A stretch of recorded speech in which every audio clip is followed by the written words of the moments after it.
Hello everyone, welcome back to our channel. आज इस video में देखेंगे अर्थक्वेक के बारे में। So let's get started. So सबसे पहले what is an earthquake. Earthquake in simple word is shaking of the earth. यानी जब भी ज़मीन हिलती है, फिर ऊपर से स्ट्रक्चर कोलैप्स होते हैं, हम देखते हैं कई तरह से नुकसान होता है जान माल का, तो उसको कहते हैं अर्थक्वेक। अब ये अर्थक्वेक क्यों हो रहा है? क्योंकि जो हमारी जो ज़मीन है, अर्थ है गोल कुछ इस तरह से, वो एक ही ज़मीन से या एक ही पूरे पट्टे से नहीं बना है, बल्कि ये कुछ ऐसे छोटे छोटे छोटे टुकड़ों से बना है, पजल्स की तरह। कुछ यहाँ पे ऐसे बड़े हैं, कुछ छोटे हैं। इन सब टुकड़ों को प्लेट्स कहते हैं। और ये प्लेट जब भी आपस में हरकत करेंगे या एक दूसरे के टकराएंगे या एक दूसरे से दूर होंगे, तब वहाँ से उनके पास से एनर्जी निकलती है और वो एनर्जी पूरे डायरेक्शन में ट्रैवल करती है। जब वो एनर्जी ट्रैवल करके ऊपर आती है, तभी अर्थक्वेक होता है, तभी ज़मीन हिलती है।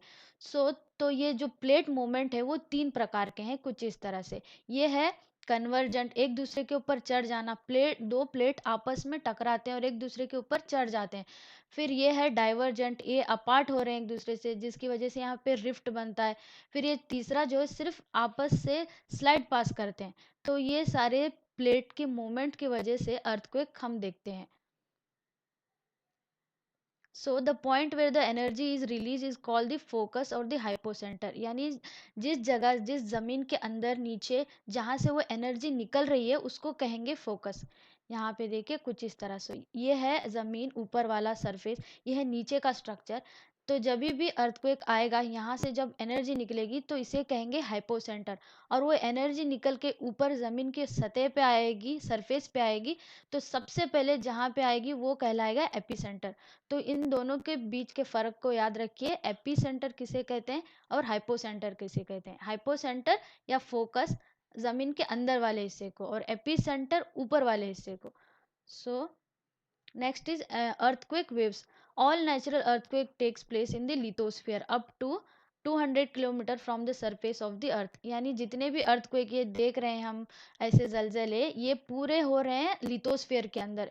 यानी up to 200 kilometre from the surface of the earth. ये जो सरफेस है जहाँ पे एक्टिविटीज़ हो रही है, जहाँ पे हम रहते हैं, उसके लेके नीचे 200 किलोमीटर तक, वहाँ पे ये सारे अर्थक्वेक जन्म लेते हैं। नेक्स्ट है an instrument called seismograph record the waves reaching the surface. तो साइंटिस्टों ने एक इंस्ट्रूमेंट बनाया सिज्मोग्राफ। इसकी मदद से, इसके हेल्प से जितने भी वेव्स आ रहे हैं, अभी हमने देखे वेव्स आते हैं ऊपर तो अर्थक्वेक हो रहा है, तो उन अर्थक्वेक को रिकॉर्ड करने के लिए जो बनाया उसे सिज्मोग्राफ कहते हैं। तो अब ये वेव्स कितने प्रकार के हैं वो देखते हैं। Earthquake waves are two types, body waves and the surface waves. तो अर्थक्वेक वेव्स हैं दो प्रकार के, ये है body waves and the surface waves. तो बॉडी वेव्स उसे कहेंगे, यहाँ देखिए, बॉडी वेव्स उसे कहेंगे यहाँ से जो एनर्जी बाहर आ रही है अंदर, अर्थ के अंदर से जो एनर्जी आती है, अर्थ के अंदर से जो वेव्स आते हैं अंदर से, तो उनको कहेंगे body, because they are travelling through the body of the earth. तो इसी वजह से उनका नाम है बॉडी वेव्स।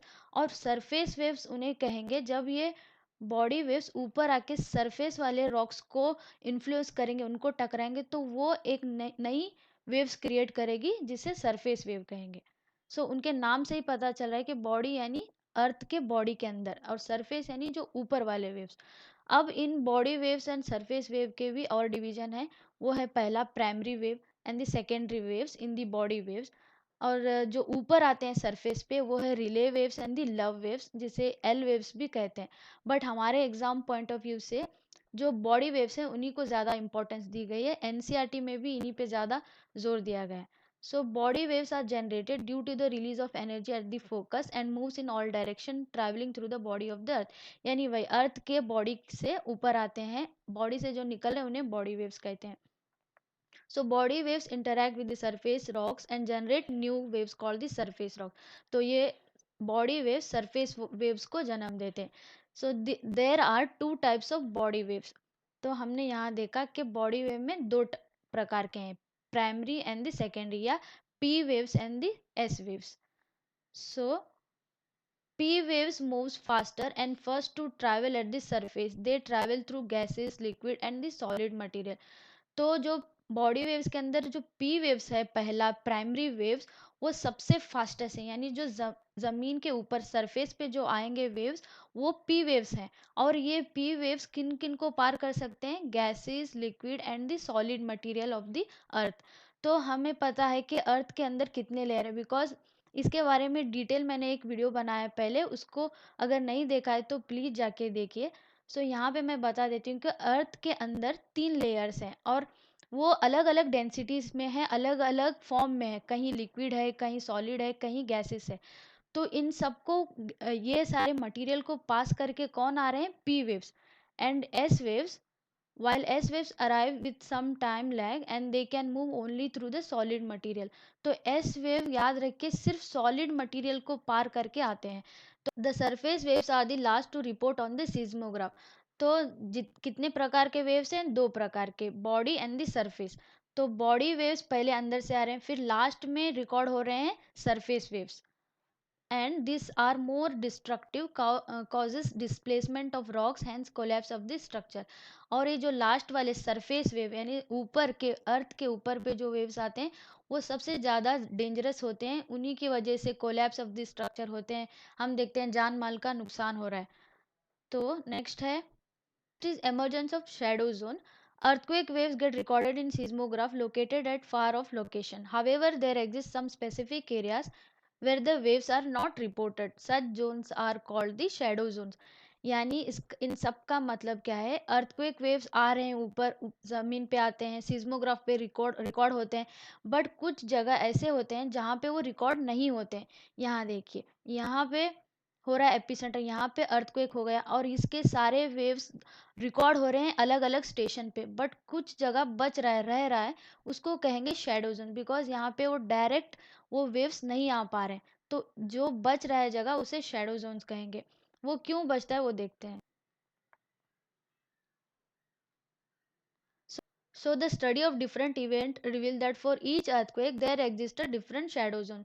तो अलग अलग अर्थक्वेक के पढ़ने के बाद ये पता चला है कि शेडो जोन वो एक ही नहीं होता है। अगर यहाँ पे सपोज भारत पे एपी सेंटर हुआ, यहाँ पे अर्थक्वेक हो गया, उसके रिकॉर्ड्स दर्ज होंगे, उसके नज़दीकी जितने भी सिस्मोग्राफ लोकेशन है वहाँ रिकॉर्ड होंगे, और कहीं नीचे यहाँ पे नहीं होंगे। अगर सपोज ये एपी सेंटर, ये अर्थक्वेक रिकॉर्ड हो रहा है जापान की तरफ, कुछ इस तरह दूसरे लोकेशन पे, तो शेडो जोन कुछ यहाँ पे होगा, अफ्रीका की तरफ। तो इस तरह से ये पिक्चर, जो शेडो जोन का पिक्चर है, वो हर अर्थक्वेक में बदलता है। और इन्हीं शेडो जोन्स या इन्हीं जो पी वेव्स और एस वेव्स है, इन्हीं से पता चला है कि हमारे अर्थ का स्ट्रक्चर अंदर क्या है। So seismograph located at any distance within 105 degree from the epicenter recorded the arrival of both p waves and the s waves। यानी सपोज अर्थक्वेक यहाँ पे होगा, एपिसेंटर जो उसका कोलैप्स है, जो जलजला है, वो यहाँ पे होगा एक एरिया पे, पर्टिकुलर एरिया पे। फिर उस एरिया से टोटल 100 डिग्री तक S waves and P waves record होंगे सीस्मोग्राफ पे, बट आफ्टर 105 के बाद यहाँ पे ये पूरा एरिया पे एस वेव्स नहीं रिकॉर्ड होंगे। अगर हो भी रहे, नो डायरेक्ट एस वेव्स दिखा रहा है यहाँ पे, अगर हो भी रहे हैं तो वो रिफ्लेक्ट या रीबाउंड होके आ रहे हैं, बिकॉज ये एस वेव्स क्रॉस कर रहे हैं ये liquid outer core, solid outer core, अलग अलग डेंसिटीज। जैसे हम जानते हैं कि जैसे जैसे अर्थ के अंदर, डेप्थ के अंदर जाएंगे, डेंसिटीज बढ़ेगी, लेयर्स हैं इसके अंदर, इनके टेम्परेचर बढ़ेगा, प्रेशर भी चेंज होगा। तो इस वजह से ये डायरेक्ट जो एस वेव्स हैं ये ट्विस्टेड होके पहुंचेंगे, और जो पी वेव्स 105 तक पहुंचेंगे, फिर ये पूरा एरिया शेडो जोन होगा। यहाँ पे नो डायरेक्ट और है ही नहीं यहाँ पे पी जोन, पी वेव्स। फिर 145 डिग्री के बाद वापस से पी वेव्स नज़र आते हैं, रिकॉर्ड होते हैं।